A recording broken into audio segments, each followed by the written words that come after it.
வணக்க மக்களே, சட்டமன்ற கிடைக்கப்பட்ட மிக முக்கிய தகவல் ஒன்று வெளியாகி இருக்கிறதா? ஓவர்லோடு கூட்டணிக்கு வந்த தேமுதிகவால் திமுகவுக்கு சிக்கலா? மூத்த நிர்வாகிகள் எல்லாம் பெரும் அதிர்ச்சியா? வாங்க வீடியோவை மூலமாக கண்கா. அதாவது 2026 சட்டமன்ற தேர்தலொட்டி தான் தமிழகமே யாரும் எதிர்பாராத வகையில் திராவிட முன்னேற்றக் கழக தலைமையான கூட்டணி என்பது இணைந்து இருக்கிறதா? அதாவது தேசிய முற்போக்கு திராவிட கழகம் என்பது திமுகவுடன் தனது கூட்டணியை வலுவேற்கும் முகமாகத்தான் இதை பார்க்கப்பட்டு வருகிறதா?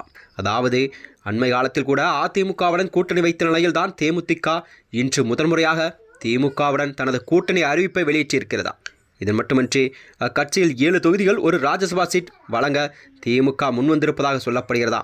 இந்த நிலையில்தான் கடந்த தேர்தலில் 6 தொகுதியில் மட்டுமே தாண்டாத விசிக, மதிமுக உள்ளிட்ட கட்சிகள் எல்லாம் இந்த முறை தங்களுக்கு கண்டிப்பாக கூடுதல் தொகுதிகளை நீங்கள் கேட்க வேண்டும் நெருக்கடி கொடுத்து அதற்கான வேலைகளை செய்து கொண்டிருக்கிறதா? குறிப்பாக சொல்லப்போனால் மாநிலங்களவை சீட்டை கேட்கும் மனநிலை கூட மதிமுக இருப்பதாக சொல்லப்பட்டு வருகிறது.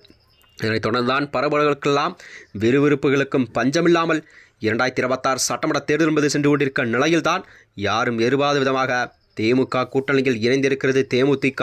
அது மட்டுமின்றி தேமுதிக கட்சி ஆரம்பித்து 20 ஆண்டுகள் இல்லாத வகையில் முதன்முறையாக இந்த கூட்டணி அமைந்திருப்பது என்பது அரசியல் வட்டாரத்திலே கண்டிப்பாக ஒரு புதிய திருப்பத்தை ஏற்படுத்தக்கூடிய வகையில்தான் இந்த கூட்டணி அமைந்திருக்குது என்பதுதான் அரசியல் வட்டாரங்கள் தெரிவிக்கிறதா? அதாவது கடந்த மக்களவைத் தேர்தலில் கூட அதிமுக கூட்டணியில் தேமுதிக இணைந்து போட்டியிட்ட நிலையில் பிரேமலதா விஜயகாந்தின் மகன் விஜயபிரபாகரனுக்கு அதாவது மிக குறைந்த வாக்கு வித்தியாசத்தில் மட்டுமே விருதுநகர் தொகுதியில் காங்கிரஸ் மாணிக்கம் தாகூர் தோல்வியடைந்தார். இந்த நிலையில்தான் மாநிலங்களவை உறுப்பினர் பதவி என்ற கோரிக்கையுடன் திமுக தரப்பை நோக்கி தேமுதிக அணுகிய நிலையில் அதற்கு உடன்பாடு ஏற்றப்பட்டுள்ளதாம். அதாவது இன்று சென்னை அண்ணா அறிவாலயத்தில் திமுக தலைவர் ஸ்டாலின் அவர்கள் தேமுதிக பொதுச்செயலாளர் பிரேமலதா விஜயகாந்தை கூட்டணி உறுதி செய்திருக்கிறார். திமுக கூட்டணிக்கு தேமுதிகவுக்கு கண்டிப்பாக திமுகவிடமிருந்து 7 தொகுதிகள் கண்டிப்பாகவும் ஒரு மாநிலங்களிடமும் கண்டிப்பாக வழங்கப்படலாம் என்ற அரசியல் வட்டாரங்கள்லாம் தகவல் தெரிவிக்கிறதா? இந்த நிலையில்தான் தேமுதிக கூட்டணி வந்திருப்பவர் என்பது கண்டிப்பாக அதாவது ஓவர்லோடு மனநிலை என்பது இருக்கிறதா அறிவாலயம். கூட்டணி பங்கீட்டின் போது தங்களுக்கானதை குறைத்து கொள்ள வேண்டுமென கூட்டணி கட்சிகளுக்கெல்லாம் கோரிக்கை விடுக்கலாம் என சொல்லப்படுகிறது. அதாவது கடந்த 2021 சட்டமன்ற தேர்தலில் திமுக 174 தொகுதியில் போட்டியிட்ட நிலையில் காங்கிரசுக்கு 25 தொகுதிகள் ஒதுக்கப்பட்டது. அதேபோலதான் விடுதலை சிறுத்தை கட்சிகள், இந்திய கம்யூனிஸ்ட் மார்க்சிஸ்ட் கம்யூனிஸ்ட், மதிமுக உள்ளிட்ட கட்சிகளுக்கு தலா 6 இடங்கள் கண்டிப்பாக ஒதுக்கப்படலாம் என்று திமுக தலைமை வட்டாரங்கள்லாம் தெரிவித்து வருகிறதா?